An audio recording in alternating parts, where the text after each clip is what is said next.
ये कहानी है गरीब सोमू की। सोमू अपने गांव के बाजार में सब्जियों का ठेला लगाता था। वो उन सब्जियों को अपने घर के पीछे ही उगाता था। खेती के लिए उसके पास बहुत थोड़ी सी ही जमीन थी। वो जितनी भी सब्जियां उगाता उन्हें अपने ठेले पर रखकर बाजार में बेच दिया करता था। सोमू पर अपनी पत्नी राधा और 2 बच्चों की जिम्मेदारी थी। सारा दिन मेहनत करने के बाद भी सोमू इतना नहीं कमा पाता था कि उसके पूरे परिवार का पेट भर सके। फिर एक दिन, हे भगवान, बस यही बाकी रह गया था।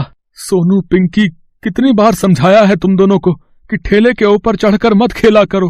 देखो क्या कर दिया तुम दोनों ने। इधर आओ जरा, आज मैं तुम दोनों को नहीं छोड़ूंगा। दोनों बच्चों ने ठेले के ऊपर कूद कूद कर उसे तोड़ दिया था। ये देखकर सोमू को बहुत गुस्सा आ रहा था। वो हाथ में छड़ी लेकर अपने बच्चों की तरफ बढ़ता है, लेकिन तभी उसकी पत्नी राधा उसे रोक लेती है और उससे कहती है, अरे ये क्या कर रहे हैं आप? बच्चे हैं। देख क्या किया है तेरे लाडलों ने। अब तू ही बता, कैसे लेकर जाऊंगा बाजार में सब्जियां। सोनू, पिंकी, चलो माफी मांगो बाबा से। सच में इस बार तो तुम लोगों ने बहुत बड़ी गलती की है। माफ कर दो बाबा, जानबूझकर नहीं किया। हाँ बाबा, गलती हो गई, माफ कर दो। आगे से कभी ठेले पर नहीं चढ़ेंगे। अब क्या नहीं चढ़ोगे? ठेला बचा ही कहाँ है? सालों पुराना ठेला था मेरा, किसी तरह काम चला रहा था। अब तो इसकी मरम्मत भी नहीं हो सकती और नया ठेला लेने के लिए मेरे पास पैसे नहीं है। सोमू उदास होकर वहां से चला जाता है और घर के पीछे जाकर सब्जियां तोड़ने लगता है। तभी राधा उसके लिए खाना लेकर वहां आती है और सोमू से कहती है, सुनिए जी, धीरज रखिए। ऊपर वाला जब मुसीबत देता है तो उसका हल भी जरूर देता है। कुछ न कुछ कर ही लेंगे। चलो अब ये चिंता छोड़ो और खाना खा लो। यहीं रख दो, खा लूंगा। राधा खाना छोड़कर घर के अंदर चली जाती है। सोमू सारी सब्जियां तोड़कर जमीन पर रख लेता है और फिर हाथ धोकर जैसे ही खाने की तरफ बढ़ता है तो वहां एक बूढ़ी अम्मा आ जाती हैं और सोमू से कहती है, बेटा, बुढ़िया को कुछ खिला दे बेटा, भगवान तेरा भला करेगा। भगवान क्या भला करेगा अम्मा? उसने तो सारी मुसीबतें मेरे ही नसीब में लिख दी हैं। खैर, तुम्हें भूखा नहीं जाने दूंगा। ये लो, खा लो। सोमू बूढ़ी अम्मा को अपना खाना दे देता है। बूढ़ी अम्मा खुशी खुशी वो खाना खा लेती है और फिर सोमू से कहती है, बेटा, तू और तेरी घरवाली बहुत अच्छे हैं। मैं जब भी तेरे दरवाजे पर आई हूँ कभी भूखी वापस नहीं लौटी। तू देखना बेटा, भगवान तेरी जरूर सुनेंगे। हाँ अम्मा, मेरी तो सुन नहीं रहे, काश तुम्हारी ही सुन ले भगवान। वैसे बात क्या है बेटा, तुझे इतना परेशान तो कभी नहीं देखा इससे पहले। सोमू अपनी सारी परेशानी बूढ़ी अम्मा को बताता है। सोमू की बात सुनकर बूढ़ी अम्मा मुस्कुराती हैं और वहां से चली जाती हैं। फिर कुछ ही देर बाद वो बूढ़ी अम्मा वापस आती हैं।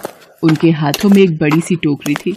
वो उस टोकरी को सोमू को देते हुए उससे कहती हैं, ले बेटा, ये रख ले, जा इसमें रखकर बेच अपनी सब्जियां। पर अम्मा, ये तुम कहाँ से लाई? पुरानी टोकरी है, सालों से है मेरे पास। अब मेरे तो हाथ पैरों में जान नहीं कि इसका कुछ इस्तेमाल कर सकूं। बस इतना याद रहे बेटा, इस टोकरी पर टोक लग जाएगी अगर तेरे मन में लालच आया तो। बहुत बहुत शुक्रिया अम्मा, तुम नहीं जानती तुमने कितनी बड़ी मदद की है मेरी। बूढ़ी अम्मा सोमू के सिर पर हाथ रखकर उसे आशीर्वाद देती हैं और फिर वहां से चली जाती हैं। सोमू अपनी सारी सब्जियों को उस टोकरी में रख लेता है और फिर उस टोकरी को अपने सिर पर रखकर उसे बाजार ले जाता है। उस दिन सोमू की सारी सब्जियां बहुत ही तेजी से बिक रही थीं। उसे हर तरफ से ग्राहकों ने घेर रखा था। लेकिन अजीब बात यह थी कि सारा दिन ढेर सारी सब्जियां बेचने के बाद भी शाम को सोमू की टोकरी सब्जियों से भरी ही थी। ये देखकर सोमू को अपनी आंखों पर विश्वास नहीं हुआ। ये कैसे?